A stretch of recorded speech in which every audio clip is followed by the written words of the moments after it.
promises. It is part of its design.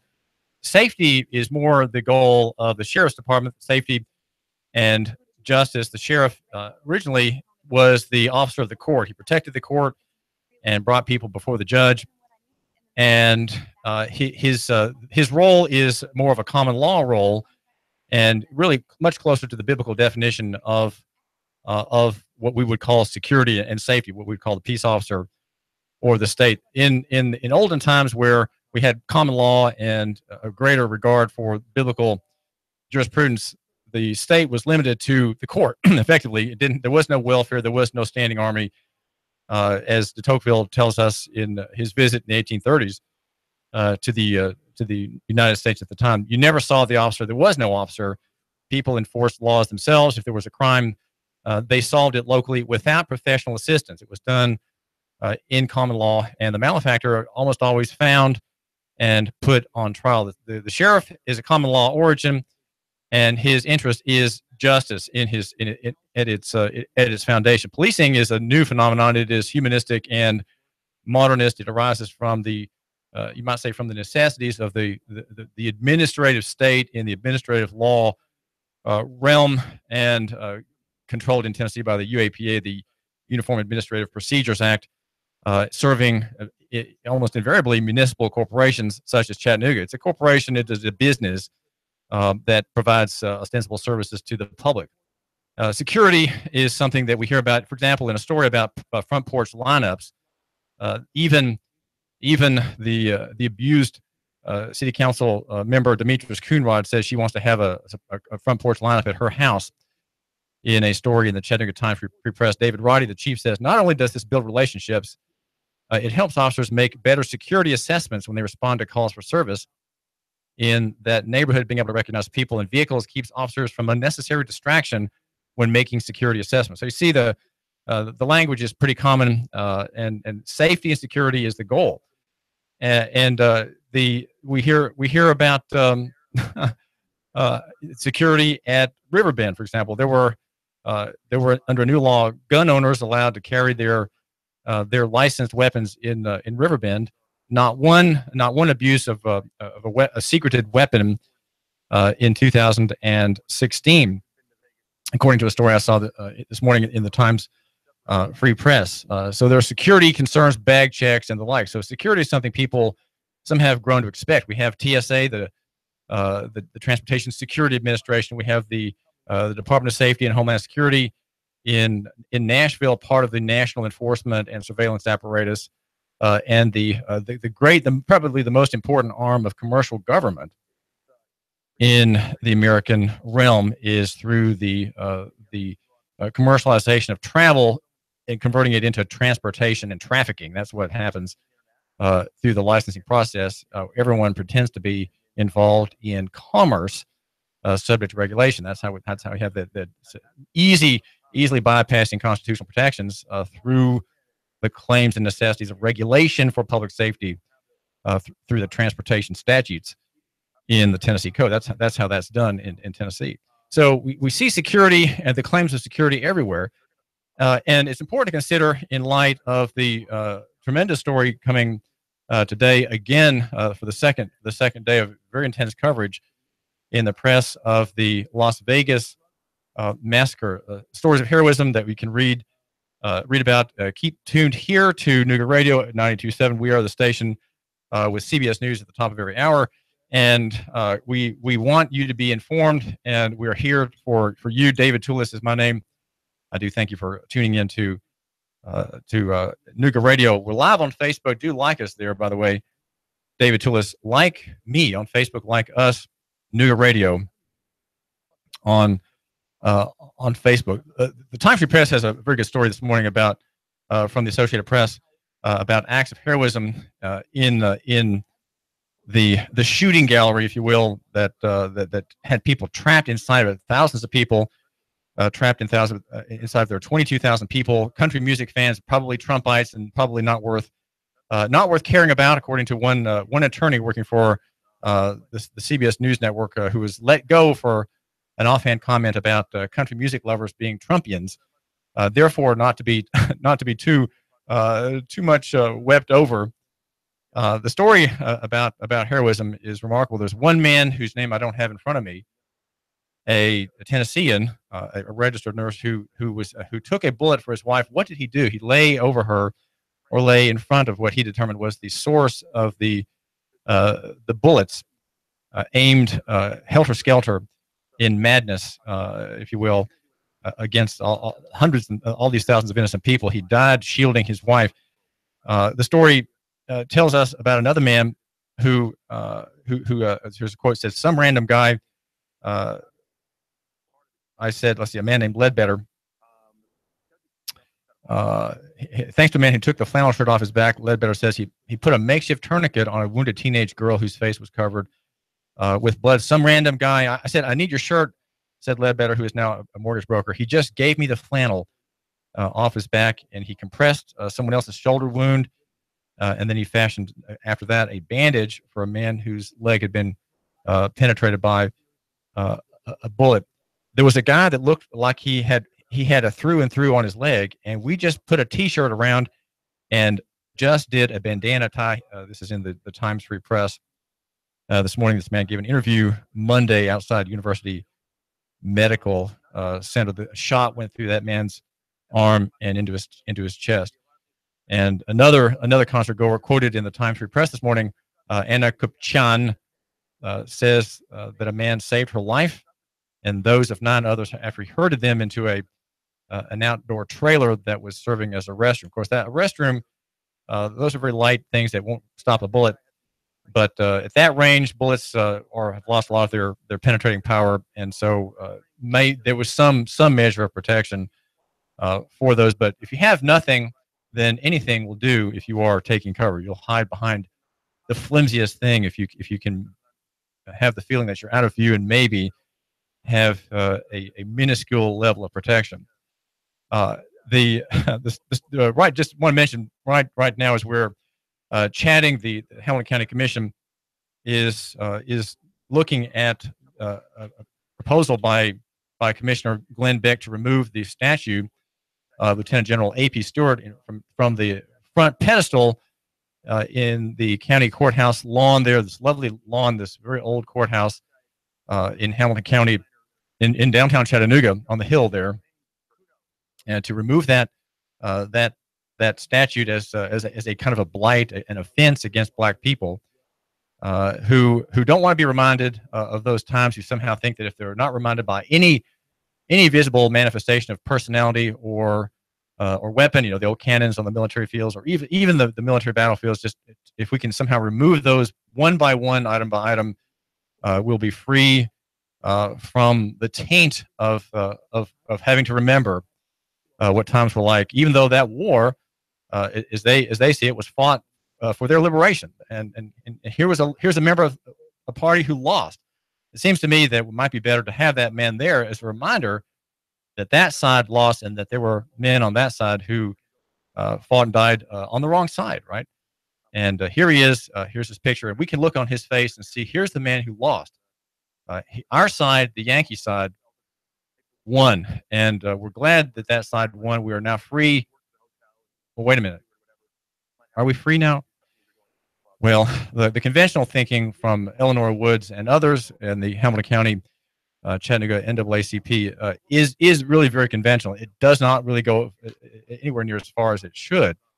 The interest in liberty is minimal, I'd say that. And so because the interest among black people in liberty is minimal, they occupy themselves and kind of keep from having to think of the real issues about black enslavement, by, instead of dealing with those other issues, looking at the visage of this former lieutenant general who was a unifier, who helped organize the military parks here that commemorate the heroics of both sides, not one more over the other, but really both sides, kind of looking at the war in a neutral perspective, which is in a way really impossible. I don't think you can view that war from a neutral perspective. Nothing about it was neutral. Battlefields, while pretendedly under federal jurisdiction, are neutral, right? They really aren't. They tell the winner's tale and snuff real understanding of what happened in the real issues. of what happened. So I'm the first to fault the South, but because I believe as the Catalonians do about Madrid, right, and I believe as the Kurds do about Baghdad. Both of those parties in the past few days, having voted for independence from their administrative masters in the homeland, right, and seeking to carve out their own stake, their own future.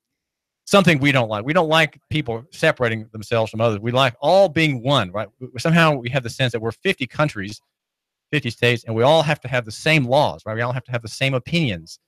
And if you support marriage, well, we're going to have to put you out of business because we have a human rights commission that will take offense at you, and will certainly find a poofter out there who will file a legal complaint against you for using the wrong words, or not baking cake with the right words, or having a disfavored opinion. But gay theory and the sodomy culture, it is not sustainable. And 30 years from now, we won't even remember that we went through this period. We won't even remember the sodomite hegemony over law and culture, which culminated in 2014, the year before Obergefell versus Hodge. That was gay shares peaked in 2014. That was when you were supposed to buy, right? Buy, but I was selling. I was selling at that point, and I hope you were too. Don't think that the arguments of the gay lobby have any traction. They have no traction, though they've ruined Tennessee statutory law and federal statutory law, and they will continue to do so for decades. We have to look past. I think we can look past these structures, these legal structures called states, to a brighter and better future as we anticipate the promises of the gospel, which is progress. Right, we're going to have progress, and smaller is generally better. Smaller is generally freer. And black people, though, have grievances looking back to the war. They and looking back at Confederate generals and Confederate cannon and Confederate bunkers and the like, and being aggrieved at those evidences of the conflict, right? But don't forget, evidences of a conflict are simply that. Here's a statue of a man on one side, and over there, well, there's a phallic monument in a battlefield toward the other side, right? The regiment of Pennsylvania, and here we have a mountain of cannonballs, a pyramid of cannonballs for the regiment of New York, right? Honorable men all, and we're not offended by either of them, right? You should maybe be above that, and perhaps look to the future. There is, as I explained here at Nooganomics.com, of which I'm the chief editor, David Tulis, Nooganomics.com, our chief sponsor here on the David Tulis program at 92.7. There are at least 10 things that black people in hectoring these silent some slightly green stained monuments are overlooking. At least 10 that are in fact the real servitude that they have. And if I could just get Eleanor Wood's attention, I would propose an alternative theory of action, one that would be much more complicated, with fewer instant results. Right? This whole effort, whether by the left on the behalf of blacks or whether by the blacks themselves in Chattanooga, is a kind of virtue posturing. And certainly Mayor Andy Burke has taken part in that, in saying that the city cannot any longer be the trustee of the grave near UTC's Confederate cemetery there. The cemetery near UTC there in the bend in the highway along the riverfront. But I'm running out of time, and I want to get to, you might say, the local economy argument about Las Vegas. There's an argument to make, and the argument that I think we need to at least consider, and you'll have to forgive me for sketching this out. We talk about safety. Well, what's the main problem with security? Well, the problem with security, whether it's at River Bend or whether it's in the breast of Chief David Roddy of Chattanooga, or the officers at the roll call on neighborhood front stoops around town. The interest of security is this, that it anticipates a future crime. And what local economy really calls for is not an active state, but a quiet waiting state, not one that's always busy looking for future crimes and creating future crimes and creating circumstances in which future crimes will be committed, but one that cares really just about justice. And here's the distinction. I think we'll start right here. Okay, justice and security are opposites. They're not the same thing. In fact, they're contradictory. If you want justice, you will not want security. If you want security, you won't care about justice and the lack of it. Justice concerns itself with already committed crimes, right? It looks back.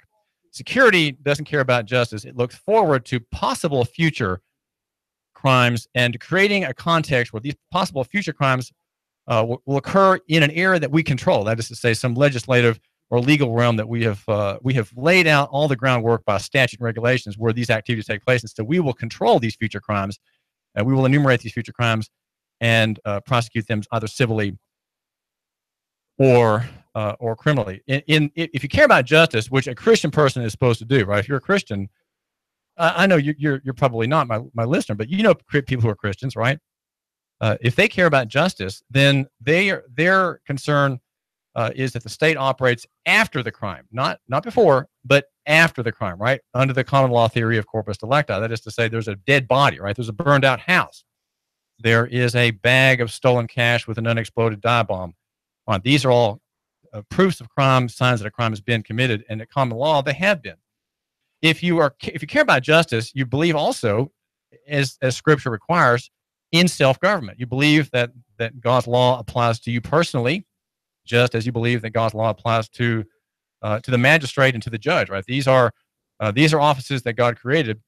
Read Romans 13, right? Read Romans 13. God created the magistrate and the judge to harass and hound the wicked and to encourage and applaud the good. Now, if you care about security, which all of our modern agencies do, then justice is effectively aborted. Because your concern is for the operation of coercion, not after the crime, but before the crime. Las Vegas, of course, is going to amplify calls for more security. And we heard Mike, the right-wing constitutionalist, call, and he says everybody in the hotel should be arrested. Everybody should be arrested, and everybody should be grilled as possibly complicit with the shooter. And he's thinking, well, the deep state may have other operatives in that event. And so the officer should assume the deep state is operating and that everybody's guilty. Well, that if you believe that, then you're not a constitutionalist. Okay, you're just a right-wing backer of the police state. And the police state has probably most of its support from conservatives, right? Conservatives, of whom we have had enough, are the chief backers of the modern police state. Just hear Mike give that discussion. If you care about security, you want there to be coercion before the crime. You want there to be not a passive constable, but the constable is always active. He's always looking out for crimes that are ahead, either real crimes or imaginary, what I call paper or even victimless crimes. And to have that position, though, you have to have an ethical system, right? You have to have a whole system of law as to what's right and wrong. And you now are going to say, okay, liberty, we've had enough of liberty. We don't want any more liberty. We just can't deal with that in the age of terror. We just can't deal with it in the age of communism, right? We just in the age of anarchy, in the late 1800s, early 1900s. With the anarchists, we can't have the age of Muslim terrorism. We just can't have liberty anymore. We're too vulnerable to being killed, and so we're going to say, all right, enough of liberty, enough of due process, enough of constitutional rights, enough of statutory rights, enough of procedural rights, enough of substantive rights. We want to know everything that's happening, and so we're going to define all of these things, and we're going to have an apparatus of security and surveillance which will help us inform us as to what's going on, so that we can get little red flags that say, okay, you, the listener of the David Tulis Show, you're involved in a discussion that seems that you might become a threat to security. And so we're going to have a little visit with you on the side of the road, or have an officer drop by, or maybe we'll send you an email. At some point, if things don't collapse when the light bill can't be paid in Washington, if that doesn't happen sooner, we'll have emails warning us of our, probably through Facebook, right? Facebook will will warn us that we're not speaking in a proper tone. We are saying things that are part of hate speech or what have you. In the security state, the non-criminal comes under the jurisdiction of the state. In a common law state where God's law is honored, in a constitutional state, you never see an officer. You never have an encounter with the state ever. And the reason is because you've done nothing wrong. In the security state, everybody, non-criminal people who are innocent of any crime, have never thought of committing a crime, have never violated an actual law, or have never even committed a tort, a legal tort, are constantly under supervision. You have the non-criminal under its power, not just the criminal. You have in the security state that people such as David Roddy and Andy Burke serve. You have the executive state, and that's why there's a serious problem with policing in Tennessee, because the Constitution and the statutes don't seem to allow it. There is something in this direction which I have my thinking cap on. There seems to be something outside the legal framework that seems to disallow the executive state in Tennessee. You don't have just a judicial state where the state runs the courts. You have an executive state that needs mayors, that needs governors, that needs commissioners of Homeland Security, and the like. And so you have, to prevent people from sinning, to prevent people from committing crimes, you have regulations, you have IDs, you have licenses, restrictions, and of course, surveillance. And you even hire criminals. You even hire criminals to serve you, because they know how criminals work, right? And that's that's the white hat, black hat